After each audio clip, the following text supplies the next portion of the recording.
സ്ഥാപകായ ച ധർമ്മസ്യ സർവധർമ്മസ്വരൂപിണേ അവതാരവരിഷ്ഠായ രാമകൃഷ്ണായ തേ നമഃ.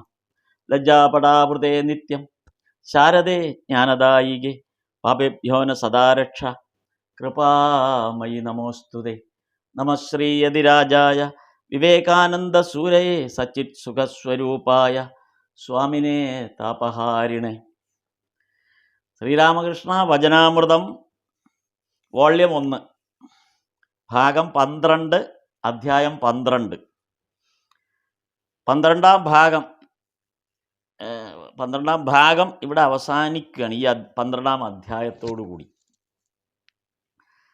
ശ്രീരാമകൃഷ്ണൻ എന്തിന് കാളീക്ഷേത്രം തെരഞ്ഞെടുത്തു എന്നതാണ് ഇവിടെ നമുക്ക്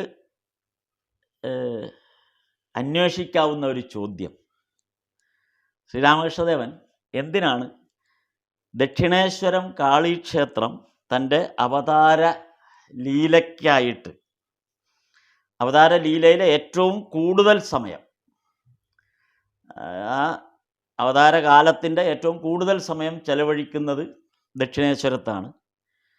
ദക്ഷിണേശ്വരമാണ് ആ അവതാര ഉദ്ദേശത്തിന് ഉള്ള ഒരു ഭൂമികയായിട്ട് പ്രവർത്തിച്ചത്. എന്തുകൊണ്ടാണ് ദക്ഷിണേശ്വരം തിരഞ്ഞെടുത്തത്? അതിനെന്തെങ്കിലും ഒരു പ്രത്യേക കാരണമുണ്ടോ? കമാർപുക്കൂറിൽ ജനിക്കുകയും ഏകദേശം ഒരു 17 വർഷത്തോളം കമാർപുക്കൂറിൽ കഴിയുകയൊക്കെ ചെയ്തിട്ട് 1853, 52 ആയപ്പോഴാണ് കൽക്കട്ടയിലേക്ക് വന്നതും 55ഓടുകൂടി ദക്ഷിണേശ്വരത്തേക്ക് എത്തുകയും ചെയ്യുന്നു. ഇതാണ് ആ അവതാര ലീലയുടെ ഒരു മുൻഭാഗം, ആദ്യ ഭാഗം. അപ്പം എന്തിനാണ് ദക്ഷിണേശ്വരം തിരഞ്ഞെടുക്കപ്പെട്ടത്? അതാണ് ഇവിടെ നമ്മൾ അന്വേഷിക്കുന്ന ഒരു കാര്യം. അത് ഈ 12ാം അധ്യായത്തിൽ അതിലേക്ക് നൽകുന്ന ചില സൂചനകൾ കാണാം. കഴിഞ്ഞ ദിവസം നമ്മൾ ഈ 11ാം ഈ ഭാഗത്ത് തന്നെ അതിൻ്റെ തൊട്ട് മുമ്പുള്ള അധ്യായത്തിൽ നമ്മൾ കണ്ടത് ആ ദക്ഷിണേശ്വരത്തിൻ്റെ വർണ്ണനയാണ് കണ്ടത്. ആ ദക്ഷിണേശ്വരത്തെക്കുറിച്ച്, അതിൻ്റെ ചുറ്റുപാടുകളെക്കുറിച്ചുള്ള വർണ്ണനയായിരുന്നു മാസ്റ്റർ മഹാശയൻ ഈ പകുതിയിലേറെ പിന്നിട്ടപ്പോഴാണ്. വചനാമൃതത്തിൻ്റെ ആ 1ാം വോള്യം പകുതിയിലേറെ, അതായത് ഏകദേശം 300 ശിഷ്ടം പേജുകൾ പിന്നിട്ട് കഴിഞ്ഞപ്പോഴാണ് ആ ദക്ഷിണേശ്വരത്തെക്കുറിച്ച് വർണ്ണിക്കുന്നത് തന്നെ. അതാണ് കഴിഞ്ഞ തവണ നമ്മൾ കണ്ടത്. ഇത്തവണ അങ്ങനെയുള്ള ആ ദക്ഷിണേശ്വരം എങ്ങനെയാണ് തിരഞ്ഞെടുക്കപ്പെട്ടത് എന്നുള്ളതിലേക്ക് നമ്മുടെ ശ്രദ്ധ കൊണ്ടുപോകുന്ന ചില ഇൻഡിക്കേഷൻസ്, ചില ദിശാസൂചനകൾ നമുക്കിതിനകത്ത് കാണാം. അതാണ് നമ്മളൊന്ന് നോക്കുന്നത്. ദക്ഷിണേശ്വരം കാളീക്ഷേത്രം ഉണ്ടായതുകൊണ്ടല്ല ശ്രീരാമകൃഷ്ണദേവൻ അവിടെ വന്നത്. ദക്ഷിണേശ്വരം കാളീക്ഷേത്രം ഉണ്ടായതുകൊണ്ടല്ല ശ്രീരാമകൃഷ്ണദേവൻ അവിടെ വന്നത്.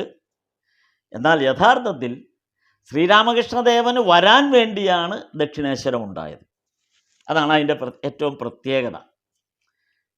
നമ്മൾ അങ്ങനെയാണത്, ആ ദിശ, നമ്മളെ ആ ദിശാസൂചന നമുക്ക് നൽകുന്നത് ആ ഒരു പോയിൻ്റ് ഓഫ് വ്യൂവിലേക്കാണ്.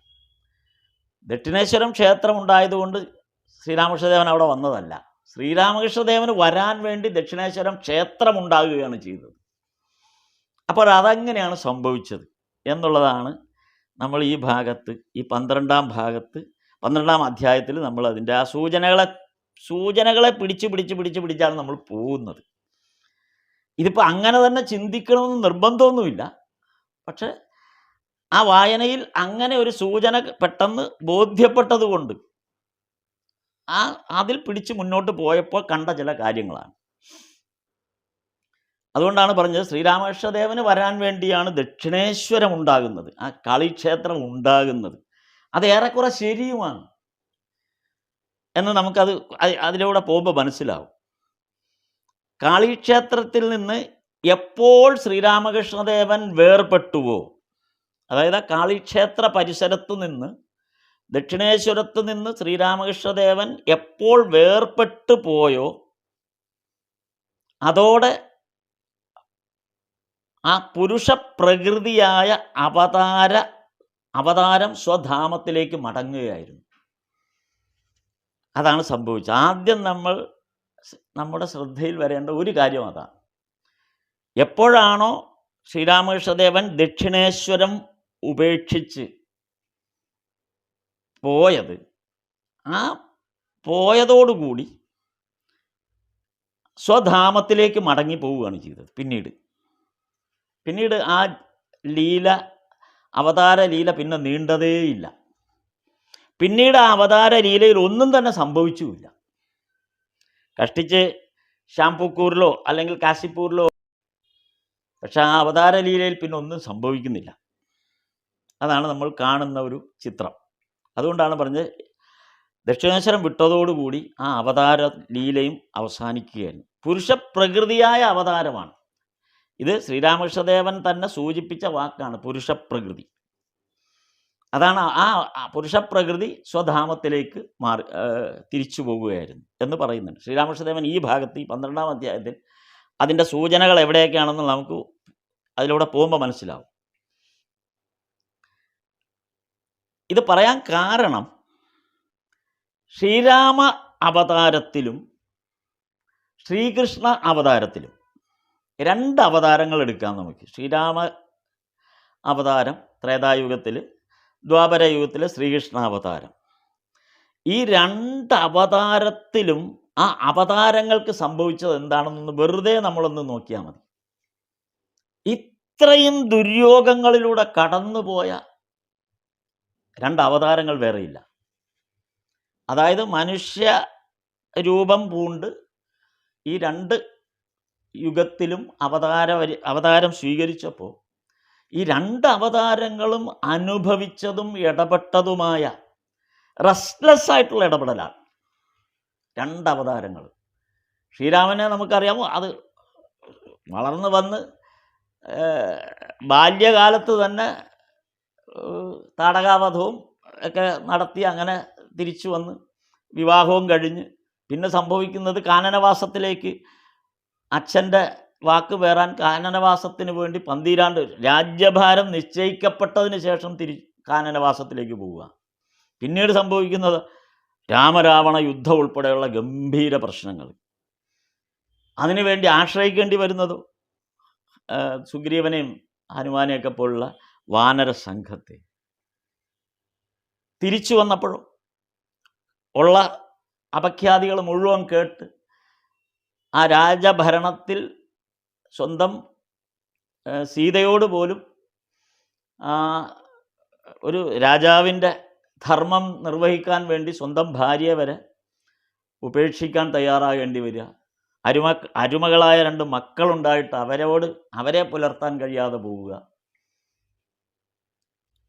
അങ്ങനെ അത്യന്തം ദുരിതപൂർണമായ ഒരു മനുഷ്യ ജീവിതത്തിൻ്റെ എല്ലാ വശങ്ങളിലൂടെയും കടന്നു പോകുന്ന ഒരവതാരം. അവസാനം സരയുവിൽ അങ്ങ് ആത്മാഹൂതി ചെയ്യുന്നു. ശ്രീകൃഷ്ണനും ഏതാണ്ട് ഇതൊക്കെ തന്നെ സംഭവിച്ചു. ജനനം മുതൽ പ്രശ്നങ്ങളിലേക്ക് പോയി അവസാനം ആ അന്ത്യം സംഭവിക്കുമ്പോഴേക്കും സ്വന്തം കുലം തന്നെ നശിച്ച് നാറാണക്കല്ലെടുത്ത് അങ്ങ് അവസാനത്തെ ഇതിലേക്ക്. അതിനിടയിൽ എപ്പോഴെങ്കിലും എന്തെങ്കിലും തരത്തിലൊരു സ്വസ്ഥത ജീവിതത്തിൽ ഒരിക്കലും ഉണ്ടായിട്ടുമില്ല. അതാണ് ഈ 2 ശ്രീകൃഷ്ണനും ശ്രീരാമനും സംഭവിച്ചത്. ഇത് 2ഉം കൂടെ ഒന്നിച്ച് ശ്രീരാമകൃഷ്ണനായിട്ട് വന്നപ്പോൾ എന്താണ് സംഭവിച്ചത്? അതാണ് ഇവിടെ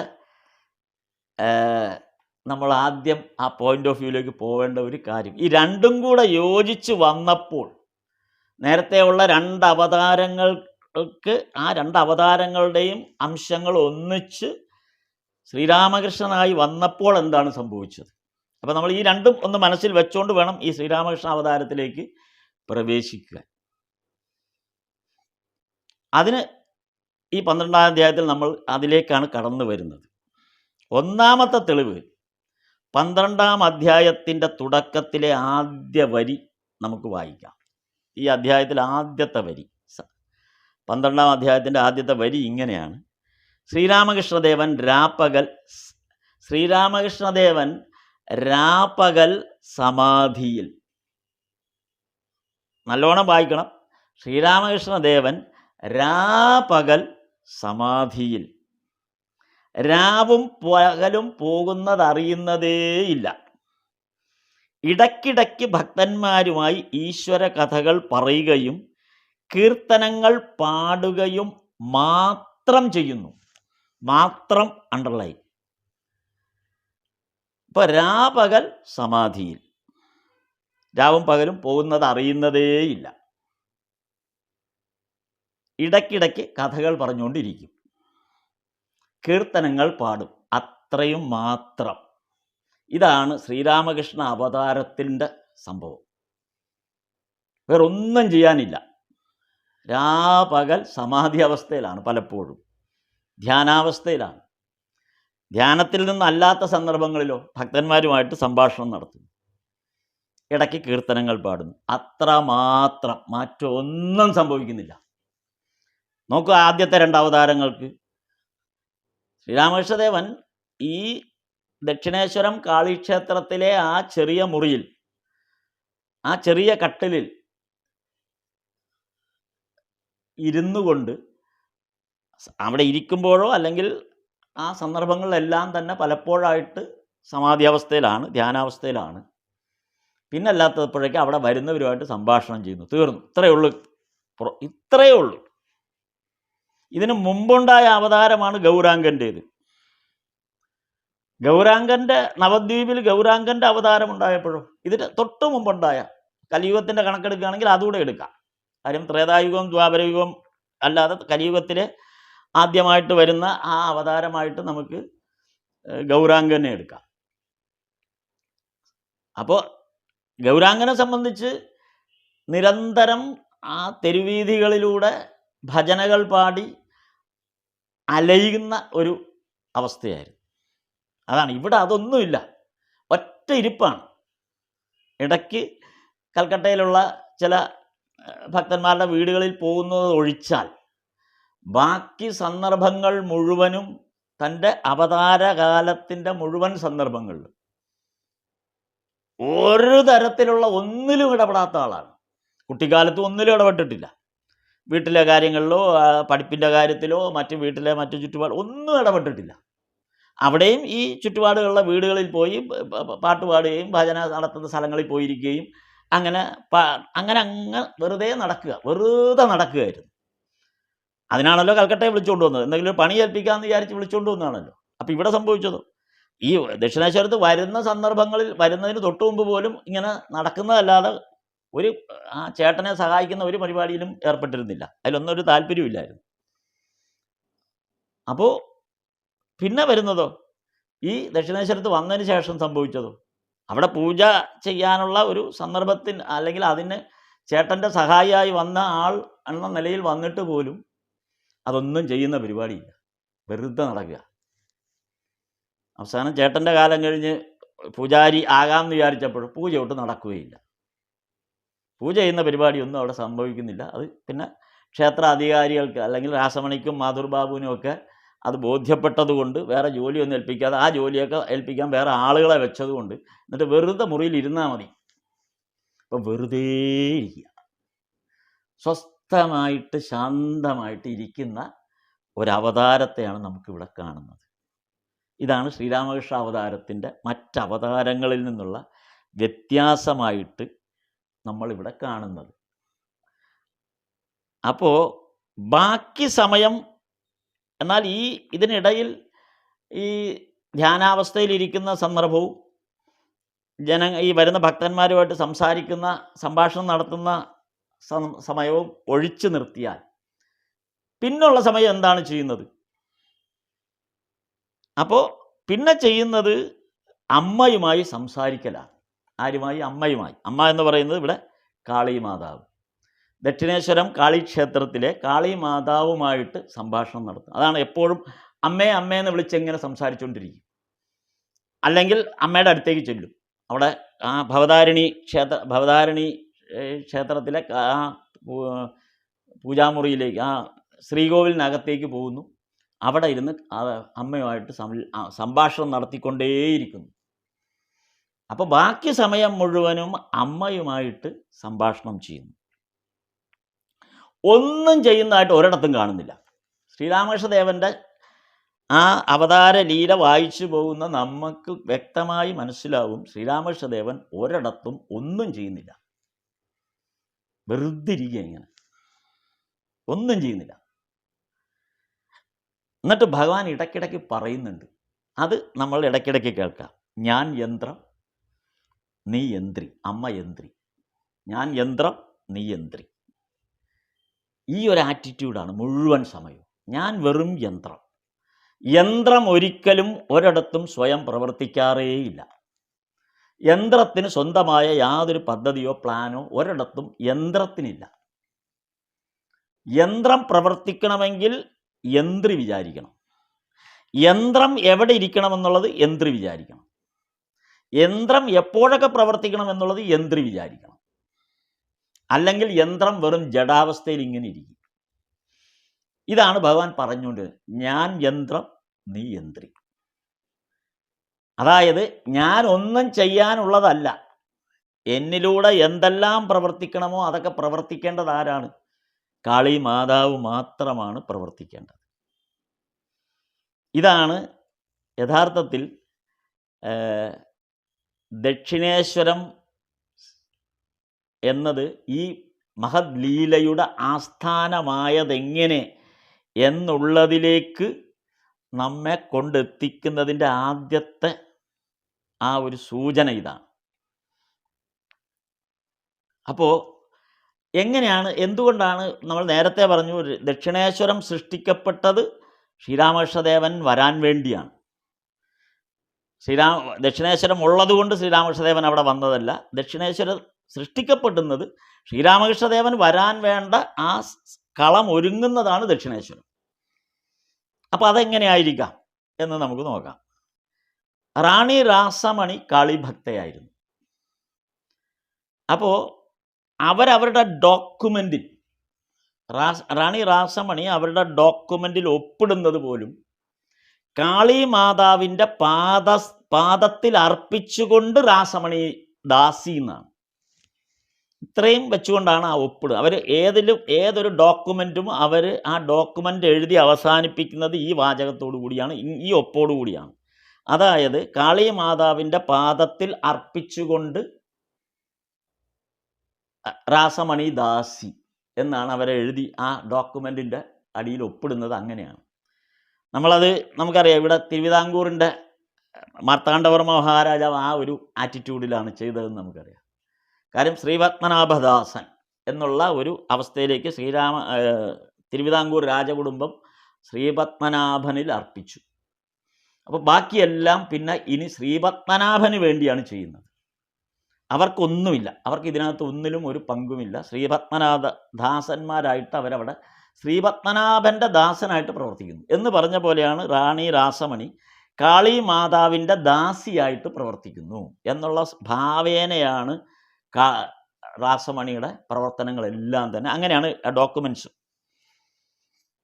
അപ്പോൾ നമുക്കറിയാം ദക്ഷിണേശ്വരം ഉണ്ടാകാനുള്ള ഒരു കാരണം, അതായത് റാണി രാസമണി വാരണാസിയിലേക്ക് തൻ്റെ തീർത്ഥയാത്ര പോകുന്ന സന്ദർഭത്തിലാണ് ഇതിനുള്ള കളമൊരുങ്ങുന്നത്. അപ്പോൾ ഈ റാണി രാസമണി വളരെ നാളത്തെ താല്പര്യമായിരുന്നു വാരണാസിയിൽ പോയി സന്ദർശനം നടത്തണം. വാരണാസിയിൽ, ബനാറസിൽ ശിവക്ഷേത്രത്തിൽ, കാശിയിൽ ആ ശിവക്ഷേത്രത്തിൽ പോയി സന്ദർശനം നടത്തി ആരാധന നടത്തണം എന്നുള്ളത് റാണി രാസമണിയുടെ വളരെ കാലത്തെ ആഗ്രഹമായിരുന്നു. അതിനുവേണ്ടി അവർ നല്ലൊരു തുക സ്വരൂപിച്ചുകൊണ്ടേയിരുന്നു തൻ്റെ ജീവിതഘട്ടത്തിൽ. അതായത് വിവാഹം കഴിഞ്ഞ ശേഷം, വിവാഹം കഴിക്കുന്ന, അതൊക്കെ നമ്മൾ നേരത്തെ ആ കഥ പറഞ്ഞിട്ടുള്ളതാണ്. ഒരു വലിയ പ്രഭുവാണ് വിവാഹം കഴിക്കുന്നത്. ഇവരാണ് ഈ സാധാരണ ഒരു വളരെ സാധുവായ സാധാരണ സ്ത്രീ. അപ്പോൾ ഇവരുടെ സൗന്ദര്യത്തിൽ ആകർഷണമായതുകൊണ്ടാണ് ആ വലിയ സമ്പന്നനായ പ്രഭു റാണി രാസമണിയെ വിവാഹം ചെയ്യുന്നത് എന്നുള്ളത് നമ്മൾ നേരത്തെ കണ്ടതാണ്. അപ്പോൾ ഏതായാലും ആ വലിയ പ്രഭുവിൻ്റെ ഭാര്യയായി മാറിയതിൻ്റെ അടിസ്ഥാനത്തിൽ വലിയ രാജകുമാരിയെപ്പോലെ ആ വലിയൊരവസ്ഥയിലേക്ക് അവരുടെ ജീവിത പശ്ചാത്തലം മാറിയപ്പോൾ മുതൽ അവർ വാരണാസിയിൽ പോയി ശിവനെ പ്രാർത്ഥിക്കുന്നതിന് വേണ്ടി ആ ക്ഷേത്രത്തിൽ പോയി ദർശനം നടത്തി അവിടെ പോയി പ്രാർത്ഥിക്കുന്നതിന് വേണ്ടി അവിടെ ഒരുപക്ഷെ അവിടെ കുറച്ച് ദിവസം തങ്ങുന്നു എന്നൊക്കെ ആയിരിക്കാം ഉദ്ദേശിക്കുക. അല്ലെങ്കിൽ പിന്നെ ഇങ്ങനെ പണം സ്വരൂപിക്കേണ്ടതല്ല. അപ്പോൾ പണം ഇങ്ങനെ സ്വരൂപിച്ചുകൊണ്ടേയിരുന്നു. അതിന് വേണ്ട പണം സ്വരൂപിച്ച് വെച്ചിരുന്നു. അങ്ങനെ അവരതിന് പോകാനായിട്ട് തയ്യാറായി നിൽക്കുക. അപ്പോൾ സംഭവിച്ചത് എന്താണ്? ഇവർ ഈ പണം മുഴുവനും സ്വരൂപിച്ച് വച്ച് ഇവരുടെ ഉള്ളിൽ വാരണാസിയിലേക്ക് പോകണം എന്നുള്ള ആഗ്രഹം നിലനിൽക്കുന്ന സന്ദർഭത്തിൽ ഇവരുടെ ഭർത്താവ് മരിച്ചു പോകും. ഈ മഹത്തായ സ്വത്തിൻ്റെ മുഴുവൻ ഉടമ ഇവരായി മാറും.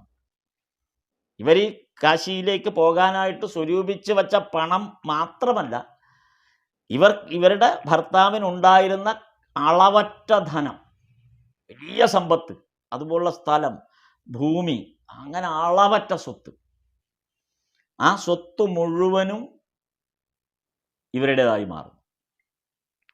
അപ്പോൾ പിന്നെ ഇവർക്കിനി ആ പണം സ്വരൂപിച്ച് വെച്ച് കാളിക്ഷേത്രത്തിൽ ബനാറസിൽ പോകേണ്ട കാര്യം എല്ലാ സ്വത്തും ഇവരുടേതാണ്. അതിന് ഇവർക്കല്ലാതെ വേറെ ആർക്കും അതിന് അവകാശമില്ല. ഇവർക്ക് മാത്രമുള്ള സ്വത്താണ്. അത് അളവറ്റ സ്വത്ത്. അപ്പം പിന്നെ ഈ കാശി യാത്രയ്ക്ക് വേണ്ടി സ്വരൂപിച്ചു വെച്ച പണം എന്ത് ചെയ്യും? അതാണ് ഭഗവാന്റെ ഈശ്വരൻ്റെ നിയോഗം എന്ന് പറയുന്നത്. അതാണ്. ഇവർ വാരണാസിയിലേക്ക് പിന്നെ പോവുകയാണ്. അപ്പം പിന്നെ ഈ പണത്തിൻ്റെ ആവശ്യമില്ല. ഇവർക്ക് ഇനി വാരണാസിയിൽ പോകാൻ ഈ പണം ഉപയോഗിക്കേണ്ട ആവശ്യമില്ല. കാരണം എല്ലാ പണവും ഇവരുടേതാണ്. അപ്പോഴാണ് കാളി മാതാവിൻ്റെ ആ ഒരു ദർശനം ലഭിക്കുന്നത്. നീ വാരണാസിയിലേക്ക് വരണ്ട, പകരം ആ യാത്രയെ ദക്ഷിണേശ്വരം, ഇപ്പോൾ ഇരിക്കുന്ന ദക്ഷിണേശ്വരം ക്ഷേത്രം ഇരിക്കുന്ന ആ ഭൂമികയുടെ ഗംഗാതീരത്തൂടെ പോകുമ്പോഴാണ് ആ ദർശനം ഉണ്ടാകുന്നത്. എന്നെ ഇവിടെ നീ ആരാധിച്ചാൽ മതി. അപ്പോൾ ഈ സൂക്ഷിച്ചു വച്ചിരുന്ന ആ ദർശനത്തിന് വേണ്ടി, ആ തീർത്ഥയാത്രയ്ക്ക് വേണ്ടി സ്വരൂപിച്ചു വച്ചിരുന്ന ആ ധനം ഉപയോഗിച്ചാണ് ദക്ഷിണേശ്വരം ആ സ്ഥലം വിലയ്ക്ക് മേടിക്കുന്നത്. എങ്ങനെയാണ് ആ ഭഗവത് ലീലയ്ക്ക് വേണ്ടിയിട്ടുള്ള ഓരോരോ ഒരുക്കങ്ങൾ വരുന്നത്. അങ്ങനെയാണ് അവരത് സ്വീകരിക്കുന്നത്. എന്നിട്ടോ അത് കഴിഞ്ഞിട്ട് അവിടെ ക്ഷേത്രം സ്ഥാപിക്കുന്നു. ആ ക്ഷേത്രം, അതായത് അന്നത്തെ കാലത്ത് ആലോചിക്കാമെങ്കിൽ അത്രയും ബൃഹത്തായ വലിയൊരു ക്ഷേത്രം, ചെറിയ ക്ഷേത്രമൊന്നുമല്ല. ഇപ്പോഴും കൽക്കട്ടയുടെ അല്ലെങ്കിൽ ബംഗാളിൻ്റെ ആ ഒരു ചുറ്റുപാട് നോക്കിയാൽ, ഇന്ത്യയുടെ തന്നെ ആകമാനം ചുറ്റുപാട് നോക്കിയാൽ എണ്ണപ്പെട്ട വലിയ ക്ഷേത്രങ്ങൾക്ക് തത്തുല്യം നിൽക്കാവുന്ന വലിയ ക്ഷേത്രം. 12 ശിവക്ഷേത്രം, ഒരു രാധാകാന്ത ക്ഷേത്രം ഒക്കെ ഉൾപ്പെടുന്ന തരത്തിലുള്ള ബൃഹത്തായൊരു ക്ഷേത്രം. നോക്കൂ, അത്രയും വലിയ ക്ഷേത്രം നിർമ്മിക്കുമ്പോൾ ഇവർക്കറിയാം ആ ക്ഷേത്രം നിർമ്മിക്കാനുള്ള അവകാശം ഇവർക്കില്ല. എന്നിട്ടും ആ സ്വപ്ന ദർശനത്തിനെ അടിസ്ഥാനപ്പെടുത്തി അവർ ആ ക്ഷേത്രം നിർമ്മിക്കുകയാണ്. ഒട്ടും കുറവ് വരുത്തുന്നില്ല. എന്തെങ്കിലും ഒരു തരത്തിലൊരു ചെറിയ ക്ഷേത്രം പണിഞ്ഞൊരു പ്രതിഷ്ഠ നടത്തുന്ന സിസ്റ്റത്തിലേക്ക് വേണമെങ്കിൽ വരാം. അങ്ങനെയല്ല അവിടെ സംഭവിച്ചത്. തൻ്റെ കയ്യിലുണ്ടായിരുന്ന, ഇതിനായി താൻ സമ്പാദിച്ചു വെച്ചിരുന്ന എല്ലാ ധനവും കൂടാതെ തനിക്കായി കൈവന്ന, പിന്നീട് ഭർത്താവ് മരിച്ച ശേഷം കൈവന്ന സമ്പത്തിൻ്റെയും കൂടെ അളവിൻ്റെ അനുസരിച്ചാണ് അവർ ഈ ക്ഷേത്ര മാതൃക വിഭാവനം ചെയ്യുന്നത്. എത്രമാത്രം വലുതായിരിക്കണം. അത് നിർമ്മിക്കാൻ ഉള്ള അവസരത്തിൽ അവർക്കറിയാം ഈ ക്ഷേത്രം നിർമ്മിക്കാനുള്ള അവകാശം തനിക്കില്ല എന്ന്. എന്തുകൊണ്ടാണ് അവകാശം തനിക്കില്ലാത്തത്? കാരണം അവർ ജാതിയിൽ താഴ്ന്നവരാണ്, താഴ്ന്ന ജാതിയിൽപ്പെട്ടവരാണ്. ബ്രാഹ്മണർക്കല്ലാതെ ക്ഷേത്ര നിർമ്മാണമോ ക്ഷേത്രപ്രതിഷ്ഠയോ സാധ്യമല്ല. ഇവരാണെങ്കിൽ ജാതിയിൽ അന്നത്തെ കാലത്ത് അന്നുണ്ടായിരുന്ന ആ ജാതി വ്യവസ്ഥയിൽ ഏറ്റവും താഴെ നിൽക്കുന്ന ഒരു സ്ത്രീ. ഇവരെ ഒരു ക്ഷേത്രം നിർമ്മിച്ചാൽ അവിടെ പ്രതിഷ്ഠിക്കാൻ പറ്റില്ല, പ്രതിഷ്ഠ നടക്കില്ല. പ്രതിഷ്ഠ നടന്നാൽ തന്നെ അവിടെ നിവേദ്യം വെക്കാൻ പറ്റില്ല. മറ്റ് യാതൊരു ഈശ്വരീയമായ ഒരു ചടങ്ങും അവിടെ സാധ്യമല്ല. ഇത് ഇവർക്ക് 100% അറിയാം. ഈ ക്ഷേത്ര നിർമ്മാണം നിർമ്മാണത്തിന് വേണ്ടി അവർ എടുത്ത സമയവും അത്രയും ദീർഘത്തിലായിരുന്നു. അതായത് ഈ ക്ഷേത്രം നിർമ്മിക്കാൻ എടുത്തത് ഏകദേശം 8 വർഷമാണ് അവർ ആ ക്ഷേത്രം നിർമ്മിക്കാൻ എടുത്തത്. 1847 ആ ക്ഷേത്രം നിർമ്മാണം ആരംഭിക്കുന്നത്. അതവസാനം 1855 പൂർത്തിയാകുന്നത്. അപ്പോൾ ഇത്രയും 7-8 വർഷത്തെ നിർമ്മാണ പ്രക്രിയ ഈ ക്ഷേത്ര നിർമ്മാണത്തിന് വേണ്ടി ഉപയോഗിച്ചു. അപ്പോഴൊക്കെ ഇവർക്കറിയാം ഈ ദീർഘിപ്പിച്ചു പോയതിൻ്റെ ഒരു കാരണം ക്ഷേത്ര നിർമ്മാണം പൂർത്തിയാകാനല്ല സമയമെടുത്തത്. ക്ഷേത്ര നിർമ്മാണം നടന്നു, പക്ഷേ അതിൻ്റെ പ്രതിഷ്ഠാകർമ്മങ്ങളോ അതിനെ തുടർന്നുള്ള കാര്യങ്ങൾക്കോ ഒരു പോംവഴിയും കാണുന്നില്ല.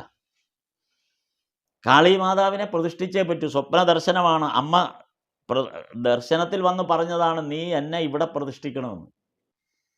അത് ദർശനമാണ്. പക്ഷെ ഈ ദർശനം സമൂഹത്തോട് പറഞ്ഞിട്ട് കാര്യമില്ല. ആര് വിശ്വസിക്കാനാണ്? അപ്പോൾ സ്വാഭാവികമായി അവിടെ പ്രതിഷ്ഠ നടത്താൻ പറ്റാതെ പോകുന്നു. ക്ഷേത്ര നിർമ്മാണം നടക്കും. നോക്കൂ, ഇവിടെ പെട്ടെന്നാണ് അവതാരത്തിലേക്ക് പോകേണ്ട ആ അവതാരത്തിൻ്റെ വരവിന് വേണ്ടി ഒരുങ്ങുന്നതാണിത്.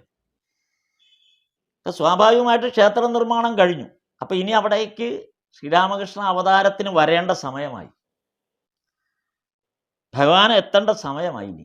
അപ്പം അതിനുള്ള വഴിയാണ് അടുത്തൊരുങ്ങുന്നത്. ഇപ്പം ഈ എങ്ങനെയാണ് ഇതിൻ്റെ പ്രതിഷ്ഠാകർമ്മങ്ങളും മറ്റും നടത്തേണ്ടത് എന്നുള്ളതിൻ്റെ ആലോചന നടക്കുമ്പോൾ ഈ ക്ഷേത്രത്തിലെ ഒരു ജീവനക്കാരൻ സീഹോർ എന്ന ഗ്രാമത്തിൽ നിന്ന് വന്ന ഒരാളാണ്. അപ്പോൾ സീഹോർ എന്ന് പറഞ്ഞ ആ ഗ്രാമത്തിൽ നിന്ന് ഇവിടെ ക്ഷേത്രത്തിൽ വന്ന് ജോലി ചെയ്യുന്ന മഹേഷ് ചന്ദ്ര ചതോപാധ്യായ, അയാളുടെ നാട് സീഹോർ, ബംഗാളിൽ ഹുഗ്ലി ഡിസ്ട്രിക്റ്റിൽപ്പെട്ട സീഹോർ എന്ന് പറയുന്ന ഗ്രാമത്തിലാണ്. അപ്പോൾ ആ സീഹോർ എന്ന ഗ്രാമത്തിൽ നിന്ന് വന്ന് കൽക്കട്ട നഗരത്തിൽ വന്ന് ഈ ദക്ഷിണേശ്വരം ക്ഷേത്രത്തിൽ നിർമ്മാണങ്ങൾക്കും അതിൻ്റെ മറ്റു കാര്യങ്ങൾക്കുമുള്ള ക്ഷേത്ര ജോലികളിലെ ഒരു ജീവനക്കാരൻ, റാണി രാസമണിയുടെ ഒരു ജീവനക്കാരനാണ് അയാൾ. ഇപ്പം രാസമണിയുടെ ജീവനക്കാരനായ മഹേഷ് ചന്ദ്ര ചതോപാധ്യായ അവസാനം ഇതിനൊരു പോംവഴി കണ്ടെത്താൻ ശ്രമിക്കുകയാണ്. പലരും പല വഴിക്ക് ശ്രമിക്കുന്നുണ്ട്. അപ്പോൾ മഹേഷ് ചന്ദ്ര ചതോപാധ്യായ ഒരു ശ്രമം നടത്തി. കാരണം അയാൾക്കറിയാം അയാളുടെ വീടിനടുത്ത്, സീഹോറിലാണ് അയാളുടെ വീട്, വീടിൻ്റെ അടുത്താണ് ഹേമാങ്കിനി എന്ന ഒരു സ്ത്രീ ഉള്ളത്. അപ്പം ഹേമാങ്കിനി എന്നുള്ള ആ സ്ത്രീയിലൂടെ, ആ ഹേമാങ്കിനിയാണ് ശ്രീരാമകൃഷ്ണദേവൻ്റെ അച്ഛൻ്റെ സഹോദരിയുടെ മകളാണ്. അതായത് ശ്രീരാമകൃഷ്ണദേവൻ്റെ അമ്മായിയുടെ മകളാണ് ഹേമാങ്കിനി. ശ്രീരാമകൃഷ്ണദേവൻ്റെ അച്ഛൻ്റെ സഹോദരി രാമശീലയുടെ മകളാണ് ഹേമാങ്കിനി. അപ്പം ഈ ഹേമാങ്കിനിയുടെ വീട്ടിൽ രാമകുമാരൻ കൂടെ പോകും. അപ്പം ഈ രാമകുമാരനുമായിട്ട് ഈ മഹേഷ് ചന്ദ്രയ്ക്ക് നല്ല പരിചയമുണ്ട്.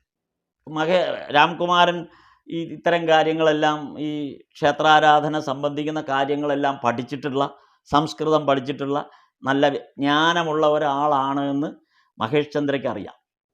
ഈ ഹേമാങ്കിനിയുടെ അമ്മായിയുടെ വീട്ടിൽ വരുമ്പോൾ കൂടെ കാണുന്നതിൽ നിന്ന് ഈ പരിചയം വന്നു. അപ്പോഴാണ് മഹേഷ് ചന്ദ്ര ഓർത്തത്, ഈ ആളെ സമീപിച്ചാലോ. എന്തുകൊണ്ടെന്ന് വെച്ചാൽ സാധാരണഗതിയിൽ ബ്രാഹ്മണരോട് പറഞ്ഞാൽ അവർ കേൾക്കില്ല. കാര്യം കൽക്കട്ട നഗരത്തിൽ ഒരു ബ്രാഹ്മണരോടും ഇത് പറഞ്ഞാൽ അവരാരും കേൾക്കില്ല. കാര്യം ഇതിൻ്റെ ഉടമ ജാതിയിൽ താഴ്ന്നതായതുകൊണ്ട് ഒരു ബ്രാഹ്മണനും ഇത് കേൾക്കില്ല. അപ്പോൾ ഇവിടെ സംഭവിച്ചത്, സീഹോറിലുള്ള ഈ മഹേഷ് ചന്ദ്ര പോയി ഈ ഹേമാങ്കിനിയുടെ കസിനെ, അതായത് രാംകുമാരനെ നേരത്തെ പരിചയമുള്ളത് കൊണ്ട്, രാംകുമാരൻ സാമ്പത്തികമായി വളരെയധികം കഷ്ടപ്പെടുന്ന ഒരു സാഹചര്യത്തിലാണ് എന്നറിയാവുന്നത് കൊണ്ട് അയാൾക്കൊരു സഹായമാകാൻ ഒരുപക്ഷെ ഈ ഒരു സന്ദർഭം ഉപയുക്തമാകും എന്ന് വിചാരിച്ചിട്ട് മഹേഷ് ചന്ദ്ര ചതോപാധ്യായാണ് രാംകുമാറിനോട് ചെന്ന് ഈ വിവരം പറയുന്നത്. അപ്പം രാംകുമാർ സ്വീകാര്യനായി. കാരണം എന്ന് വെച്ച് കഴിഞ്ഞാൽ രാംകുമാറിനെ സംബന്ധിച്ച് സാമ്പത്തിക ആവശ്യമുണ്ട്. അപ്പോൾ ഇവിടെ വന്ന് ആ ക്ഷേത്രത്തിൻ്റെ പൂജാകർമ്മങ്ങളിൽ അല്ലെങ്കിൽ അത് ഏറ്റെടുക്കാനുള്ള ഒരു സന്ദർഭം അയാളെ സംബന്ധിച്ച് അയാൾക്കൊരാഗ്രഹമുണ്ട്. അതേതായാലും കാര്യം നല്ല സാമ്പത്തികമായി കിട്ടുന്നൊരു കാര്യമാണ്. അയാളാണെങ്കിൽ കൽക്കട്ട നഗരത്തിൽ വന്ന് ഈ ചില ട്യൂഷനൊക്കെ എടുത്തൊക്കെ കഷ്ടിച്ച് ജീവിച്ചു പോവുകയാണ്. ചില വീടുകളിൽ പൂജ നടത്തിയൊക്കെ കഷ്ടിച്ച് ദാരിദ്ര്യം വളരെ കഷ്ടിച്ച്, കുടുംബമാണെങ്കിൽ കുടുംബത്തിന് വേറെ വരുമാനവുമില്ല, കൂടെ സഹോദരിമാരും 2 സഹോദരന്മാരും ഒക്കെ ഉണ്ട്. തൊട്ട് താഴെ രാമേശ്വരൻ, അതിൻ്റെ താഴെ ഗദാധരൻ, ഇവരൊക്കെ ഉണ്ട്. ഇവരെല്ലാം ഇങ്ങനെ കുടുംബത്തിലുള്ള അമ്മയുണ്ട്. ഇത്രയും വലിയൊരു കുടുംബത്തെ പോറ്റാൻ വേറെ മാർഗമില്ലാതിരിക്കുന്ന രാമകുമാരന് ഇതൊരു വലിയ ആശ്വാസമായി എന്നുള്ളത് നമുക്ക് തന്നെ അറിയാം. അത് രാമകുമാരൻ അത് ഏറ്റെടുത്തു. പക്ഷെ പ്രശ്നം വീണ്ടും വരുന്നത് ബ്രാഹ്മണർക്ക് മാത്രമേ ഇത് ചെയ്യാൻ പറ്റൂ. ഒരു താഴ്ന്ന ജാതിയിൽപ്പെട്ട ഒരാളുടെ ക്ഷേത്രത്തിൽ ഇത് ചെയ്യാൻ പറ്റില്ല. അപ്പോൾ അതിനൊരു ഒരു പോംവഴി കണ്ടെത്തുന്നതാണ്. ഇത് രാമകുമാരന് ദാനം ചെയ്തു. ഈ ക്ഷേത്രം ഒരു ബ്രാഹ്മണന് ദാനം ചെയ്തു. അങ്ങനെ ദാനം ചെയ്യുന്നതായിട്ട് ഒരു ചടങ്ങ് നടത്തും. അപ്പോൾ ആ ചടങ്ങ് നടത്തുമ്പോൾ അതിൻ്റെ ഉടമസ്ഥാവകാശം രാസമണിയുടെ കയ്യിലാണെങ്കിൽ പോലും ക്ഷേത്രം ദാനം ചെയ്തതായിട്ട് ഒരു ചടങ്ങ് വെച്ച് പിന്നെ ഇത് നടത്താം. അങ്ങനെയാണ് ഇവിടെ ഈ നിവേദ്യം കഴിക്കാൻ പറ്റുള്ളൂ. നിവേദ്യം കഴിച്ചാൽ മാത്രം പോരാ. ഈ നിവേദ്യം ആദ്യം അതൊരു പ്രശ്നമായിരുന്നു. കാര്യം രാമകുമാരൻ പൂജയ്ക്ക് വരാനും നിവേദ്യം ചെയ്യാനും തയ്യാറായതാണ്. പക്ഷെ നിവേദ്യം കഴിച്ചാൽ ഈ നിവേദ്യം ബ്രാഹ്മണർക്ക് കൊടുക്കണം. ബ്രാഹ്മണർക്ക് ഈ നിവേദ്യം കൊടുത്ത് അവരെ ഊട്ടണം. അപ്പം അങ്ങനെ ബ്രാഹ്മണരാരും അവിടെ വരില്ല. അതുകൊണ്ടാണ് ഇത് രാമകുമാരന് ദാനം ചെയ്യുന്നതായിട്ടുള്ള ഒരു ഇതുണ്ടാക്കിയിട്ട് ഈ ക്ഷേത്രം രാമകുമാരന് ദാനം ചെയ്ത് അതൊരു ബ്രാഹ്മണന് ദാനം ചെയ്തതായിട്ട് വന്നു തീർന്നു. അതിൽ പിന്നെ അവിടെ നടത്തുന്ന ആ പൂജാതി കാര്യങ്ങളിലും മറ്റു കാര്യങ്ങളിലും നിവേദ്യങ്ങളെല്ലാം ബ്രാഹ്മണർക്ക് കൊടുക്കാനുള്ള തീരുമാനമാവുകയും അങ്ങനെയാണ് അതിൻ്റെ ആ സൊല്യൂഷൻ കണ്ടെത്തിയത്. അങ്ങനെ ഈ ദക്ഷിണേശ്വരം ക്ഷേത്രത്തിൻ്റെ അവതാരത്തിന് വേണ്ടിയുള്ള അവതാര ലീലയ്ക്ക് വേണ്ടിയുള്ള അരങ്ങൊരുങ്ങുകയാണ്. നമുക്കറിയാം, അവിടെ പോലും ശ്രീരാമകൃഷ്ണദേവൻ ആ ക്ഷേത്രത്തിൽ രാമകുമാരൻ വിളിച്ചു വരുത്തുമ്പോൾ ചേട്ടൻ വിളിച്ചു വരുത്തുന്നുണ്ട്. അവിടുന്ന് ഭക്ഷണം കഴിക്കില്ല. അവിടുത്തെ അരി വെച്ചത് എടുത്ത് കഴിക്കില്ല. കാര്യം കഴിക്കാൻ പറ്റില്ല, ശ്രീരാമകൃഷ്ണദേവൻ അത് കഴിക്കാൻ പറ്റില്ല. അതുകൊണ്ട് പിന്നെ അരിയൊക്കെ കൊടുത്തു വിട്ട് ഗംഗയുടെ തീരത്ത് പോയി സ്വന്തമായിട്ട് വെച്ച് കഴിച്ചോളാനാണ് പറയുന്നത്. അപ്പോൾ ആലോചിക്കണം, അന്ന് അത്രമാത്രം ബ്രാഹ്മണ്യത്തിൻ്റെ ഒരു വല്ലാത്തൊരു വശം അന്ന് അവിടെ ഉണ്ട്. ആ കാലഘട്ടത്തിൻ്റെ ഒരു പ്രത്യേകതയാണ്. ശ്രീരാമകൃഷ്ണദേവനെ സംബന്ധിച്ചും ആ ഒരു അവസ്ഥയിലൂടെ പോകുന്ന ഒരാളാണ്. അപ്പോൾ ഇങ്ങനെയാണ് ആ ക്ഷേത്രത്തിൻ്റെ ഒരു ഘടന ഉണ്ടാകുന്നതും അവതാരത്തിന് വേണ്ടി ഭഗവത് ലീലയുടെ പശ്ചാത്തലം ഒരുങ്ങുന്നതും ഈ തരത്തിലാണ്. കാരണം അപ്പോൾ നമുക്ക് മനസ്സിലാക്കാൻ കഴിയും, ഇത് ഭഗവാന് വരാൻ വേണ്ടി മാത്രമാണ് ഈ ക്ഷേത്രം നിർമ്മിക്കപ്പെട്ടത്. ശ്രീരാമകൃഷ്ണദേവന് വരാൻ വേണ്ടി മാത്രമാണ്. അതിന് യാതൊരു സംശയമില്ല. പിന്നീട് നമുക്കറിയാവുന്നതാണ്, ശ്രീരാമകൃഷ്ണദേവൻ്റെ പേരിൽ കുറച്ച് ഭാഗം ഈ ക്ഷേത്രത്തിൻ്റെ കുറേ സ്വത്ത് വകകൾ എഴുതി വെക്കാനുള്ളൊരു തീരുമാനമൊക്കെ ക്ഷേത്രാധികാരികൾ, അതായത് രാസമണിയും മരുമകൻ മധുർബാബു ഒക്കെ തീരുമാനിക്കുന്നതൊക്കെ ഒരു ഭാഗത്ത് നമ്മൾ ആ കഥയിൽ വരുന്നുണ്ട് പിന്നീട്. അങ്ങനെയാണ് ഈ ക്ഷേത്രം അവതാര ലീലയ്ക്ക് വേണ്ടി നിർമ്മിക്കപ്പെടുന്നു എന്ന് നമുക്ക് പറയാൻ പറ്റുന്നത്. അപ്പോൾ ഇവിടെ ഈ ക്ഷേത്രത്തിൻ്റെ പ്രതിഷ്ഠയും ഈ അവതാര ലീലയ്ക്ക് അനുയോജ്യമായിട്ടുള്ളതാണ്. വെറുതെ ഒരു കാളിക്ഷേത്രമല്ലത്.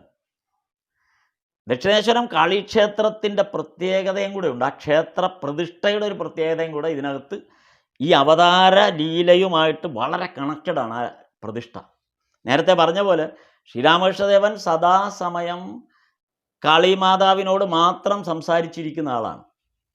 അമ്മയാണ് യന്ത്രി, ഞാൻ യന്ത്രം. അമ്മ എന്തു പറയുന്നോ അത് ഞാൻ കേൾക്കുന്നു. അമ്മ പറയുന്നത് അനുസരിക്കുകയും അമ്മയോട് സംസാരിക്കുകയും അമ്മയുടെ അനുവാദത്തിൽ അമ്മയെ പ്രസാദിപ്പിക്കുകയും അമ്മയുടെ ഇച്ഛാനുസരണം മാത്രം ജീവിക്കുകയും ചെയ്യുന്ന ഒരാൾ. അമ്മയെ ഊട്ടുന്നു, കാളിമാതാവിനെ ഊട്ടുന്നു, സദാസമയം അമ്മയുടെ അടുത്ത്. ആരെന്ത് ചോദിച്ചാലും അമ്മയോട് ചോദിക്കാൻ പറയുക. അമ്മയോട് ചോദിച്ചിട്ട് അമ്മ ഇങ്ങനെ പറയുന്നു, അമ്മ അങ്ങനെ പറയുന്നു, അല്ലെങ്കിൽ അമ്മ എങ്ങനെ പറയുന്നു, ഇതൊക്കെയാണ് എപ്പോഴും പറഞ്ഞുകൊണ്ട് വരും. എപ്പോഴും അമ്മയിലൂടെയാണ് ശ്രീരാമകൃഷ്ണദേവൻ സംസാരിക്കുന്നത്. ഒരിക്കലും ശ്രീരാമകൃഷ്ണദേവൻ ഡയറക്റ്റല്ല സംസാരിച്ചിട്ടുള്ളത്. നമ്മൾ ഈ വചനാമൃതം പൂർണ്ണമായി വായിച്ചു പോകുമ്പോൾ നമുക്കത് മനസ്സിലാവും. അമ്മയിലൂടെയാണ് അമ്മയെ കോട്ട് ചെയ്താണ് സംസാരിക്കുന്നത്. അമ്മ ഇങ്ങനെ, അമ്മ അങ്ങനെ എന്നൊക്കെ പറഞ്ഞിട്ടാണ്. അമ്മ ഇങ്ങനെ പറഞ്ഞു, അമ്മ അങ്ങനെ പറഞ്ഞു എന്നൊക്കെ പറഞ്ഞിട്ടാണ്. അല്ല നേരിട്ടൊരു കാര്യവും പറയുന്നില്ല ആരോടും. അതുകൊണ്ടാണ് വിവേകാനന്ദ സ്വാമി നരേന്ദ്രൻ തൻ്റെ കുടുംബപരമായ പ്രശ്നം വന്നപ്പോൾ കാളിമാതാവിനോട് പോയി ചോദിക്കാൻ പറയുന്നത് അതുകൊണ്ടാണ്. നീ നേരിട്ട് ചോദിക്കാനാണ് പറഞ്ഞത്. അമ്മയോട് നീ നേരിട്ട് ചോദിക്കുക, അമ്മ അതിന് വേണ്ടത് തരും എന്ന് പറഞ്ഞപ്പോൾ നരേന്ദ്രന് 3 തവണ അവിടെ പോയിട്ടും അമ്മയോട് അത് ചോദിക്കാൻ പറ്റിയില്ല. അപ്പോൾ എത്രമാത്രമാണ് ശ്രീരാമകൃഷ്ണദേവൻ അമ്മയെ മാത്രം ഡിപ്പെൻഡ് ചെയ്താണ് ഇരിക്കുന്നതെന്നുണ്ട് ഏറ്റവും വലിയ തെളിവ് അതാണ്. പിന്നീട് അതല്ലാത്ത ഒരുപാട് സന്ദർഭങ്ങൾ നമുക്ക് ഇതിൽ നിന്ന് എടുക്കാൻ പറ്റും. വചനാമൃതത്തിലൂടെ പോകുമ്പോഴും നമുക്ക് ഇഷ്ടം പോലെ സന്ദർഭങ്ങളുണ്ട് അമ്മയോട് മാത്രം കണക്ട് ചെയ്ത് പോകുന്നത്. അമ്മ കഴിച്ചിട്ടില്ലെങ്കിൽ സ്വന്തം കഴുത്ത് വെട്ടാൻ വരെ തീരുമാനമെടുത്ത ആളാണ്. അത്രമേൽ അമ്മയുമായിട്ട് അറ്റാച്ച്ഡാണ് ശ്രീരാമകൃഷ്ണൻ. അപ്പോൾ അതിവിടെ സൂചിപ്പിക്കുന്നുണ്ട് ഈ ഭാഗത്ത്. അതാണ് പ്രകൃതി പുരുഷ സംയോഗത്തിനുള്ള സമയം എന്ന് പറയുന്നത്.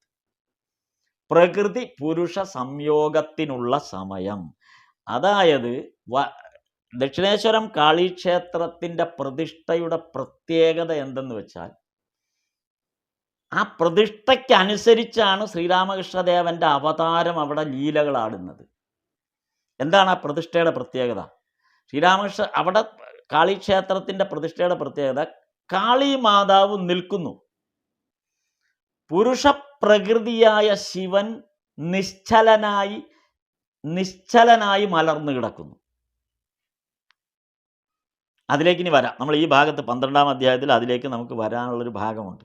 ഈ 12-ാം അധ്യായം എന്താണെന്ന് നമുക്ക് ഈ പുരുഷ പ്രകൃതിയിലേക്ക് എങ്ങനെയാണ് ഇത് വരുന്നതെന്ന് ഈ 12-ാം അധ്യായത്തിൻ്റെ നമുക്കത് നോക്കിയാലറിയാം. അതായത് അതൊന്ന് നമുക്ക് ആ ഭാഗം നമുക്കൊന്ന് നോക്കിക്കൊണ്ട് പോകാം. 12-ാം അധ്യായം എന്താണെന്നുള്ളതൊന്ന് നോക്കിക്കൊണ്ട് പോകാം. അപ്പോൾ ഇവിടെ നേരത്തെ പറഞ്ഞു ശ്രീരാമകൃഷ്ണദേവൻ രാപ്പകൽ സമാധിയിലാണ്, ഒരു പണിയും ചെയ്യുന്നില്ല, രാപ്പകൽ ഇങ്ങനെ പോകുന്നത് അറിയുന്നില്ല, സദാസമയം ഭക്തന്മാരുമായിട്ട് ഇങ്ങനെ സംഭാഷണം നടത്തിക്കൊണ്ടിരിക്കും, അല്ലെങ്കിൽ കീർത്തനം പാടും, വേറൊന്നും ചെയ്യാതെ ഇരിക്കുന്നു. അപ്പോൾ ഇവിടെ പറയുന്നത് ഗുരുദേവൻ ഈ വിധത്തിൽ തൻ്റെ അനുയായികളിൽ ശക്തി സഞ്ചാരം നടത്തുകയായിരുന്നു. മാസ്റ്റർ മഹാശയൻ ഇവിടെ എഴുതിയിരിക്കുകയാണ്. കാര്യം ഇങ്ങനെയൊക്കെയാണ് ശ്രീരാമകൃഷ്ണദേവൻ്റെ പെരുമാറ്റം, വേറെ ഒരു പണിയും എടുക്കുന്നില്ല.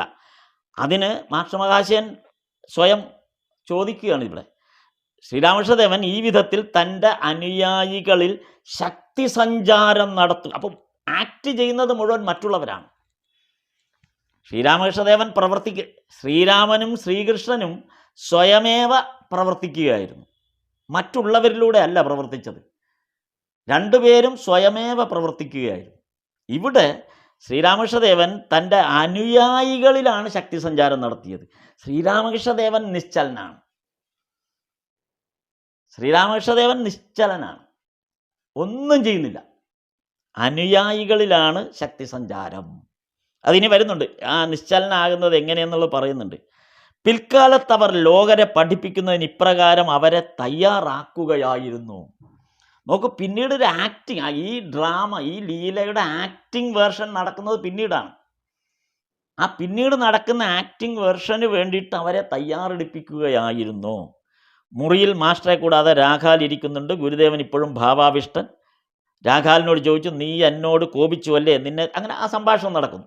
അത് പ്രത്യേകിച്ച് ആ സംഭാഷണങ്ങൾ, ഇത് സ്വാഭാവികമായി നടക്കുന്ന സംഭാഷണം. അപ്പം ഇവിടെ ഇപ്പോൾ മനസ്സിലായത്, ഇത് ശ്രീരാമകൃഷ്ണദേവൻ നിശ്ചലനാണ്, യാതൊരു വിധത്തിലുള്ള ചലനങ്ങൾക്കും വിധേയനാകുന്നില്ല, പ്രവർത്തിക്കുന്നത് മുഴുവൻ മറ്റുള്ളവരിലൂടെയാണ് എന്നുള്ളതിൻ്റെ ആ സൂചനയുടെ ഒരു ഭാഗമാണ് നമ്മളിപ്പോൾ കണ്ടത്. ഇനി അടുത്തതിലേക്ക് പോകാം. ശ്രീരാമകൃഷ്ണദേവൻ പറയുകയാണ്, അതായത് അവിടെ ഹസ്രയെ അപ്പം പലരിലൂടെയാണ് പ്രവർത്തിക്കുന്നത്, നരേന്ദ്രനിലൂടെ, അങ്ങനെ ഓരോരുത്തരിലൂടെയാണ് പ്രവർത്തിക്കുന്നത്. അപ്പോൾ ഇവിടെ ഹസ്രയുടെ കാര്യം കൂടി എടുത്തു പറയുന്നുണ്ട്. ഹസ്രയെ ഉണങ്ങിയ മരം പോലെ കണ്ടു. എന്നാൽ എന്തിനാണ് ഇവിടെ താമസിക്കുന്നത്?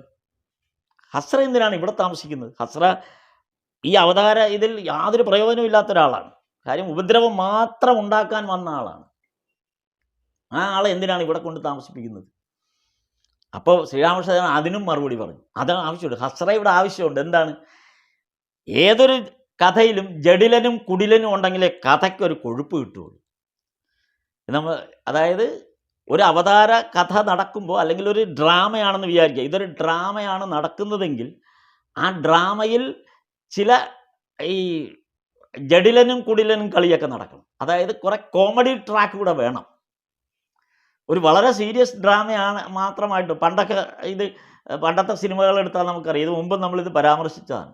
പണ്ടത്തെ ബ്ലാക്ക് ആൻഡ് വൈറ്റ് പ്രേം നസീറൊക്കെ അഭിനയിക്കുന്ന സിനിമകളിൽ കാണാം, ബഹദൂറും അടൂർ ബാസിയും ഒരു കോമഡി ട്രാക്കിലൂടെ സഞ്ചരിക്കുന്നത്. അത് ആ കഥയുമായിട്ട് ഒരു ബന്ധവും കാണില്ല.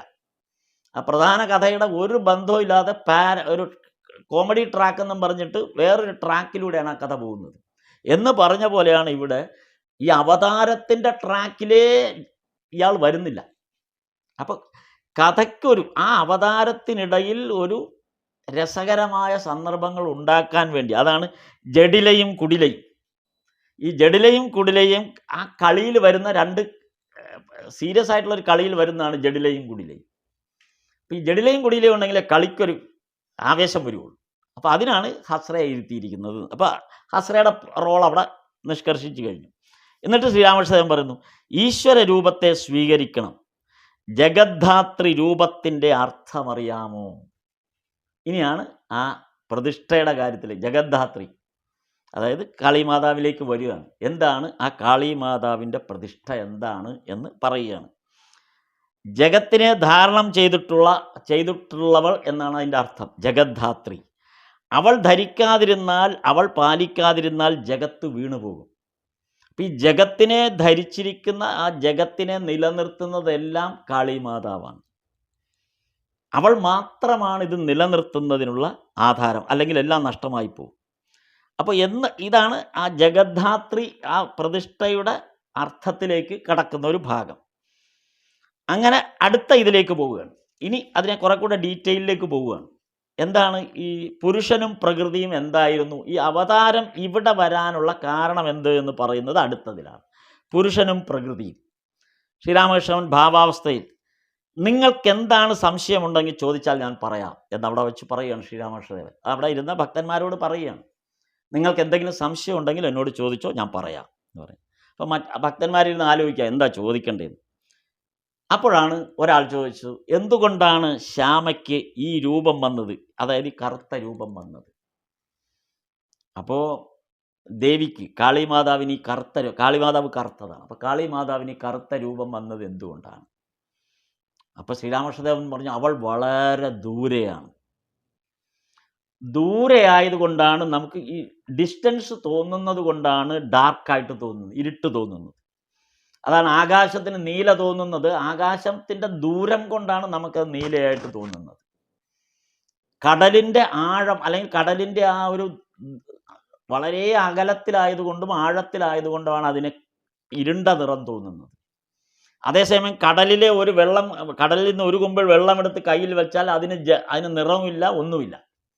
അത് വെറും ട്രാൻസ്പെറൻ്റ് ആയിട്ടുള്ള ഒരു വസ്തു മാത്രമാണ്, അതിന് നിറമേ ഇല്ല. അതേസമയം കടലിനെ നോക്കുമ്പോൾ അത് നീല നിറമാണ്. ആകാശത്തിൻ്റെ ഏത് പാർട്ടിലേക്ക് നമ്മൾ എത്ര ദൂരം ചെന്നാലും അതെല്ലാം വെറും ട്രാൻസ്പെറൻ്റ് ആണ്, അതിനൊരു നിറവുമില്ല, ഒരു രൂപവുമില്ല. പക്ഷെ കാണുമ്പോൾ അത് വലിയ ഇതാണ് ദേവീ സങ്കല്പം.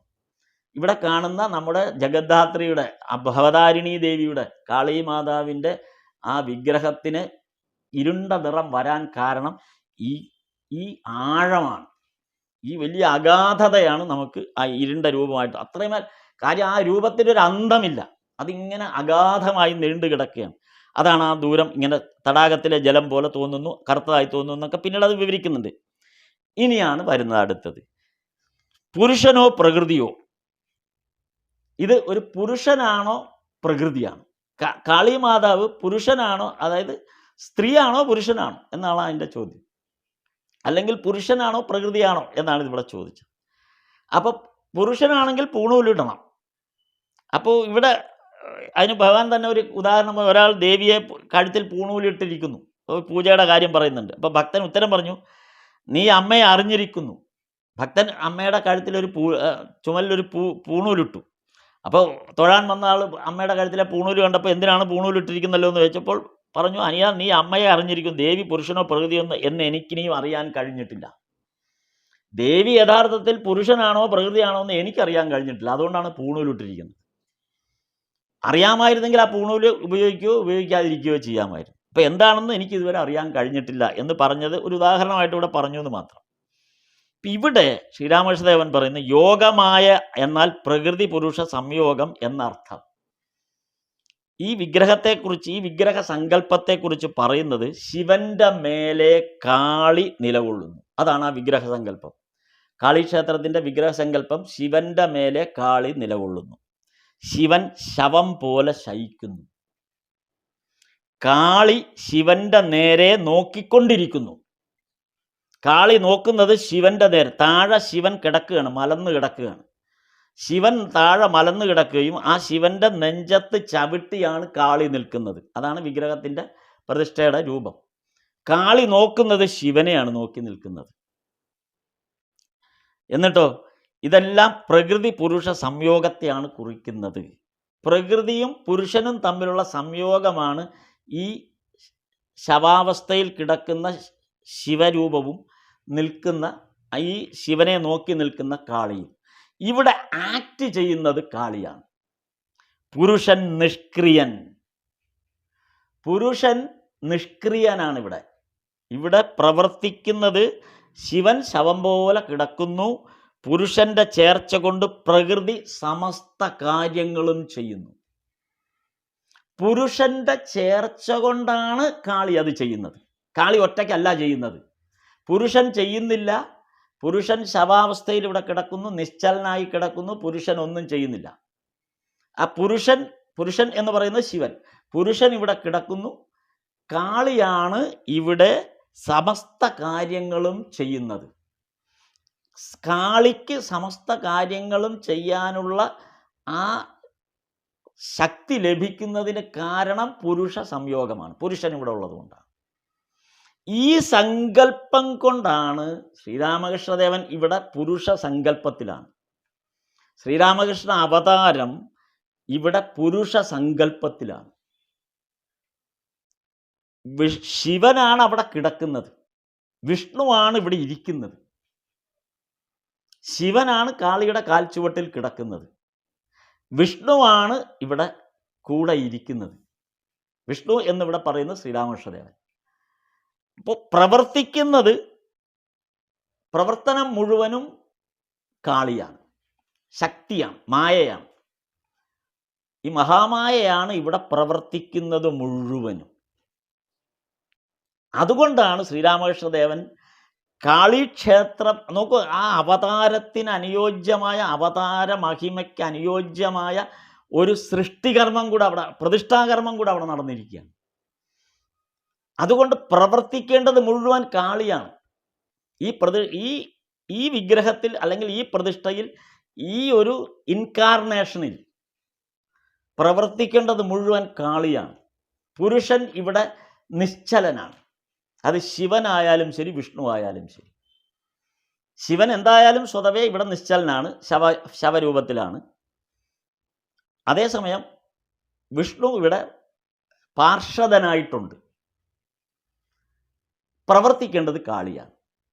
അതുകൊണ്ടാണ് ശ്രീരാമകൃഷ്ണദേവൻ പറഞ്ഞത്, എന്ത് പ്രവർത്തിക്കുന്നെങ്കിലും കാളിയാണ് പ്രവർത്തിക്കേണ്ടത്.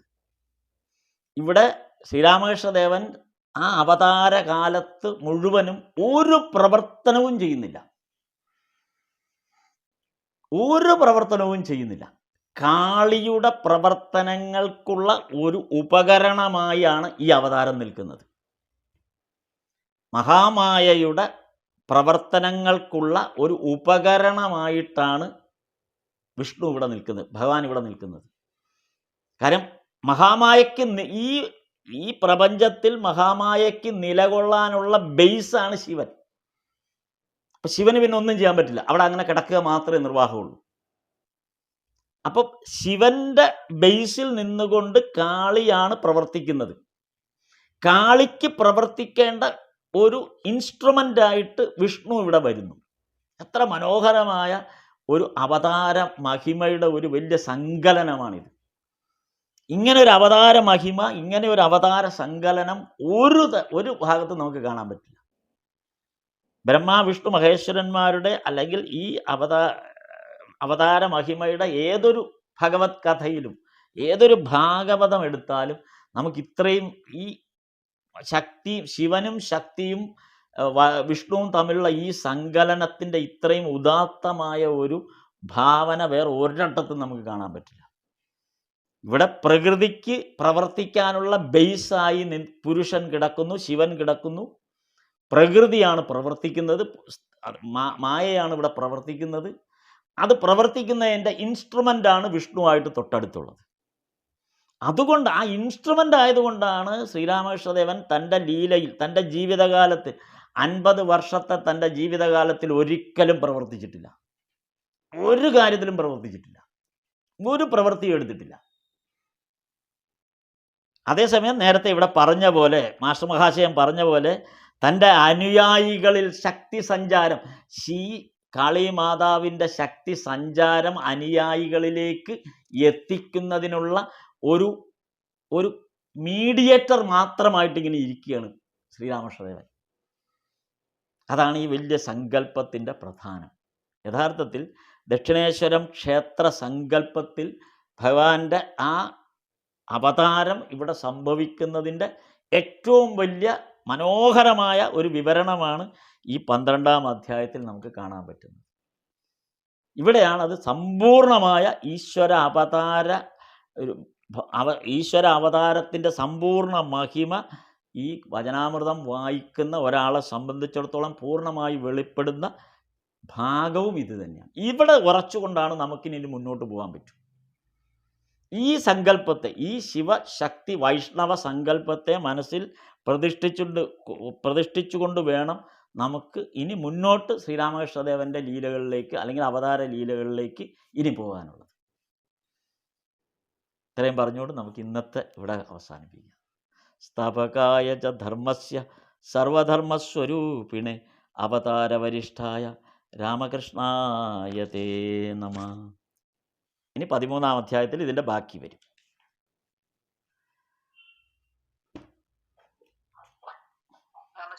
നമസ്തേ.